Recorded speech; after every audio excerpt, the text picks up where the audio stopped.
আজকে দিনটা আমার কাছে অন্য দিনের মতন ছিল না। কেন বললাম বলছি।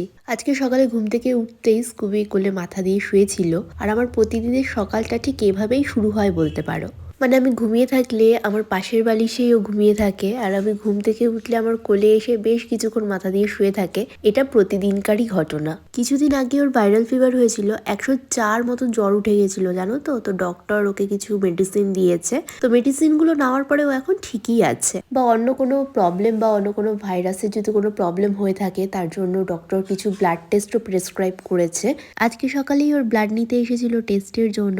আর স্কুবি কতটা দুষ্টু বাচ্চা, চঞ্চল। তোমরা আগে যারা আমার ব্লগ দেখেছো সবাই জানো আমি এখানে ওর মাথায় হাত বুলিয়ে দিচ্ছিলাম। শান্ত হয়ে তো বসছিলই না, দেখো এদিক ওদিক করেই চলেছে যে কি হতে চলেছে। আর তোজোকে তো চেনোই, ওর থেকে আরো 2 ডিগ্রি ওপরে, তাই ওর ব্লাড টেস্টের সময় কোনো একটা ঘরে আটকে রেখেছিলাম যাতে কোনো রকম প্রবলেম না হয়। আর সত্যি কথা বলতে যে কোনো সিচুয়েশন বা ওর সামনে যদি কোনো বিষয়ে আলোচনা করো, ও এত ভালো অবজার্ভ করে আর সবকিছু বুঝতেও পারে, এতটাই ইন্টেলিজেন্টও।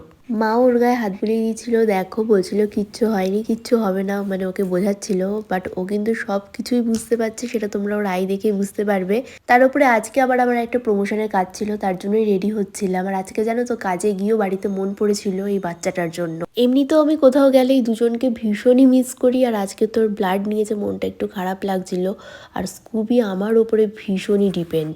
ব্লাড নেওয়ার সময় স্কুবি ভীষণই ছটপট করছিল। ফার্স্টে ভেবেছিল পিছনের পা থেকে ব্লাড নেবে, 3 থেকে 4 বার টুনিকেট লাগানোর পরেও ফেলড হয়েছে। সামনের হাত থেকে ব্লাড নেওয়ার সময়ও সেম অবস্থা, একদমই অ্যালাউ করছিল না, ভীষণই অ্যাগ্রেসিভ হয়ে যাচ্ছিল, যার জন্য ওকে মাস্কটা পরিয়ে দিতে হয়েছে। ভীষণই ছটপট করছিল। এরকম অবস্থায় আমরা 3জন মিলে ওকে সামলাতে পারছি না। বাট তোমরা বিশ্বাস করবে না, এই অবস্থাতে আমি ওকে বলেছি তুমি যদি আর একবার দুষ্টুমি করো তাহলে কিন্তু তোমাকে ঘুরতে নিয়ে যাব না। এই কথাটা বলা মাত্রই চুপ করে শুয়ে পড়লো। ব্লাডটা টানছে, লাগছে, এটা তো স্বাভাবিক। দীর্ঘ নিঃশ্বাস ফেলছে কিন্তু এক ফোঁটা নড়ছে না।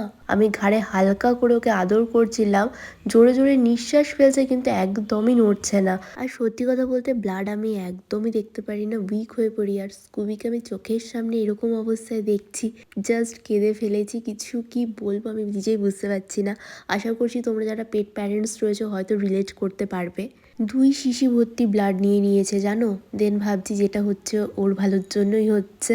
দেন নাও ওয়েট ফর রিপোর্ট।